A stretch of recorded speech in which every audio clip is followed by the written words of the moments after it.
मैं तो आपको ये कह चुका कि ईरान के ऊपर एक एटमी हमला प्लांट है, प्लान पे है, होना है, तो जवाब भी आएगा। बस उसके बाद दुनिया खत्म हो जाएगी, फिर आप पत्थर के दौर में आएंगे।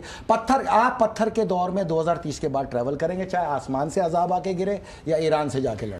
अच्छा, एक और चीज भी है फैसल, कुछ चीजें ना पैरेलल चल रही हैं, आपने देखा होगा तेल की कीमतें अचानक डिक्लाइन हुई हैं। और बड़ी अचानक नहीं हुई, मैं बताता हूं, ईरान का तेल खुल के मार्केट में बिक रहा है बदमाशी के साथ, इनका बाप भी नहीं रोक पा रहा। देखो क्रूड पकड़ा जा सकता है, ठीक है, रिफाइंड पेट्रोल को कैसे पकड़ेगा? सही है, वो तो उसने अब दुनिया को बेचने के बजाय समंदर में जहाज टू जहाज बेचना शुरू कर दिया। चारों तरफ तो हमारे फ्रिगेट रखे हैं और तुम देख रहे हो, वेनेजुएला तक वो तेल पहुंचा के आ रहा है, तुम्हारे में हिम्मत नहीं तुम रोक सको।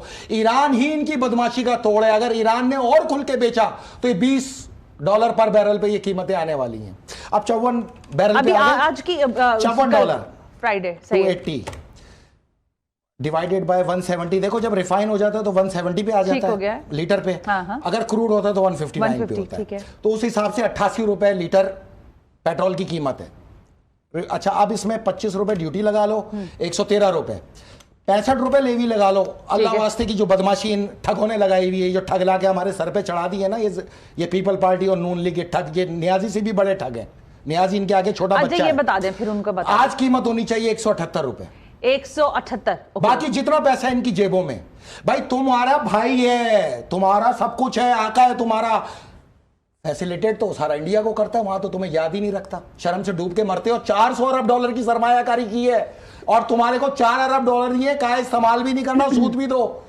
तो हमें तो ये भाई बंदी के सबक ना सिखाओ। जाओ पहले इस हिसाब से यहाँ पे 170 रुपए पे पेट्रोल लाओ, जिसमें तुम्हारे 65 रुपए लेवी भी मौजूद है, 25 रुपए ड्यूटी भी मौजूद है, लेके आओ इसके ऊपर। मैं ये पूछ बाकी 70 रुपए ये सारे खानदान खा रहे हैं। ये ठग कभी बाज नहीं आ सकते, ये कभी नहीं सुधर सकते। ये जब तक जोंक है, जब तक चिपकेंगे पाकिस्तानी मईशत को नोचते रहेंगे। अब जिन्होंने बिठाया है वो फैसला कर लें, हम इनके साथ तो नहीं है। आपको अपने साथ खड़ा करना है तो इनसे दूर रहें। अच्छा, आप मेरी बात अब सुन लें। अब मजीद ये होता है काम, ये तेल की कीमतें मजीद गिरेंगी इंटरनेशनली? आप जो ये बात $20 पर बैरल पे आएंगी बहुत जल्दी। $20 उस दिन के लिए तैयार रहना, उस दिन के लिए तैयार रहना। पिछला रिजर्व जब मैं बता के गया तुम ना कर सके, कोकीन सुड़कता रहा ये नियाजी। अब जो है तुम जो बैठे हो, तुम $20 पे तैयारी करो, इंशाल्लाह बहुत जल्दी $20 तक आएगा, क्योंकि ईरान का तेल अब नहीं रुक पा रहा। ईरान पे पाबंदियां लगा के तेल की मोनोपोली कायम कर रखी थी, $100 पर बैरल पे लेके चले गए थे। अब जब ईरान का देखिए दो चीजें, ओबामा के दौर में ये मुआहदा हुआ ईरान का, ठीक है, पाबंदी हटी, तेल आया 2011, हाँ $27 पे आया पर बैरल पे उसी दिन, ठीक है। रूथ चाइल्ड को चीज बुरी लगी, उसने ओबामा को निकाल के ट्रम्प को ले आया, इसने आते के साथ ही वो मुआहदा कैंसिल कर दिया, $70 पे आ गई। अब ईरान को इनकी जरूरत ही नहीं रही, ईरान बदमाशी से खुलेआम तेल बेच रहा है। ईरान 4 मिलियन बैरल रोज का तेल बेच रहा है सिर्फ समंदर में। दुनिया छोड़ो, मेरे पास लास्ट सेकंड चाइना को दे रहा है, सबको दे रहा है, लेकिन जो समंदर में बेच रहा है उसकी सबसे बड़ी कामयाबी है। अच्छा, मैं बस अब प्रोग्राम वाइंड अप कर रही हूँ। फैसल साहब, मुझे सिर्फ ये फरमा दें कि अमेरिका इजराइल का एक अपना इत्तेहाद है, लेकिन ईरान के साथ जो अमेरिका के मुज़ाकरात है, मैं फाइनल आपसे पूछना चाह रही हूँ, अगर नहीं मेरे आप सवाल सुने ना, मैं आपसे ये कह रही हूँ, जितनी पाबंदियां ईरान पर मौजूद थी उसका बाद अगर उनको पत्थर के दौर में पहुंचा दिया जाए तो ये कहना गलत नहीं होगा। इंशाल्लाह अब हम पत्थर के दौर में पहुंचाएंगे, जंग लगने दो। अब आप लोग घोड़ों और गधों पे सवारी करना सीख लो, ज्यादा टाइम नहीं है, 5 साल है आपके पास जदीद दुनिया के, इसके बाद जदीद दुनिया नहीं है। 31 दिसंबर 2030 तक जदीद दुनिया है। तो ये सारी जंग उसके बाद अगर ये हो रही, तो जिस दिन भी हुई अभी भी हो सकता है। आप पत्थर के दौर में कल चले जाओ, कल शुरू होगी, कल चले जाओगे।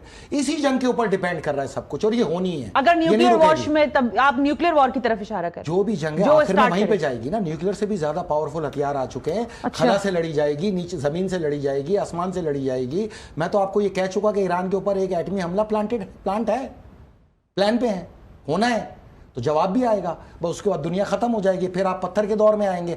आप पत्थर के दौर में 2030 के बाद ट्रैवल करेंगे, चाहे आसमान से अजाब आके गिरे या ईरान से जाके लड़े।